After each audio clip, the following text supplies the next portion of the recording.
Hello সবাইকে, যারা এখনও পর্যন্ত আমার চ্যানেলটা সাবস্ক্রাইব করনি তারা আমার চ্যানেলটাকে সাবস্ক্রাইব করে বেল আইকনটি প্রেস করে অবশ্যই পাশে থাকবেন।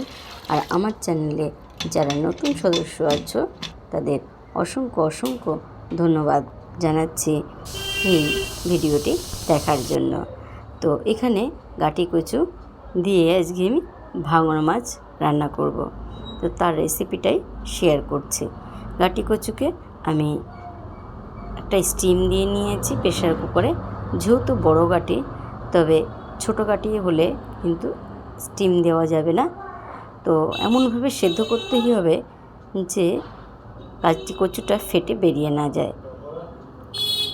ঠান্ডা হয়ে গেলে ছুলে নিয়ে একটা গাটিকে আমি ঠিক মাঝখান থেকে চিড়ে দিচ্ছি, মানে 4 ফালি করছি। গাটিগুলো খুব বড় বড় গাটি। তার কড়াইতে তেল গরম বসিয়ে আমি মাছে লবণ আর হলুদ ভালো করে মেখে নেব মাছটা ভাজার জন্য। তবে এই ভাঙর মাছ কিন্তু দারুণ একটা টেস্টি মাছ। মাছের সাধারণত কাটা হয় না। ভালো করে তেলটাকে গরম করে নিতে হবে মাছ ভাজার আগে, তা না হলে মাছটা কিন্তু সাধারণত লেগে যায় কড়াইটাকে, যার জন্য খুব ভালো করে তাতিয়ে নিতে হবে। আমি সব মাছগুলো একসাথেই দিয়ে ভেজে নিচ্ছি। ভালো করে একটা সাইড ভাজা হয়ে গেলে আর একটা সাইড উল্টে দিয়ে ভেজে নেব।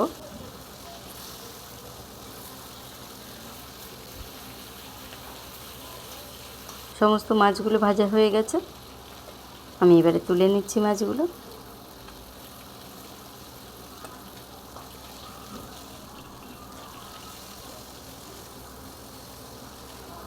মাছ ভাজার যে তেলটা আছে সেই তেলের ভেতরে আমি কিছুটা, মানে তরকারিতে যে লঙ্কাটা আমি ব্যবহার করব সেই লঙ্কাটাকে একটু ভেজে নেব খুব হালকা, তাহলে তরকারিটার টেস্টটা কিন্তু খুব ভালো আসে। এবং লঙ্কা ভাজার আগে অবশ্যই একটু লবণ দিতে হবে, তাহলে কিন্তু লঙ্কা ফেটে গায়ে আসে না।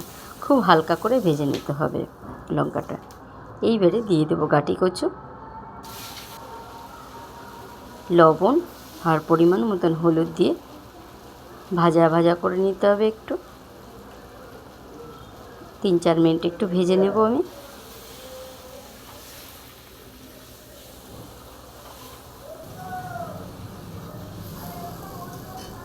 ভাজা হয়ে গেলে পরিমাণ মতন জল দিয়ে দিতে হবে।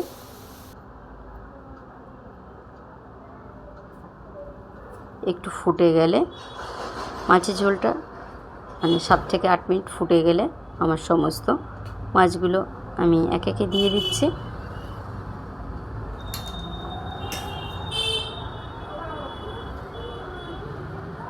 কিছুক্ষণ মাছ দেওয়ার পরে আবারও ফুটিয়ে নিয়ে আমি একটা গামলায় ঢেলে নিচ্ছি। এবার একটা ফোড়ন রেডি করব।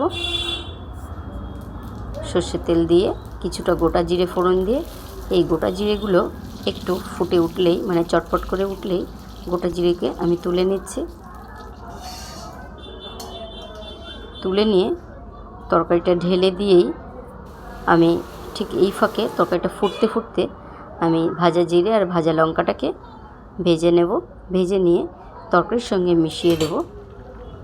মিশিয়ে দিলেই আমার কিন্তু রেডি হয়ে গেল খুব পাতলা করে ঝোল।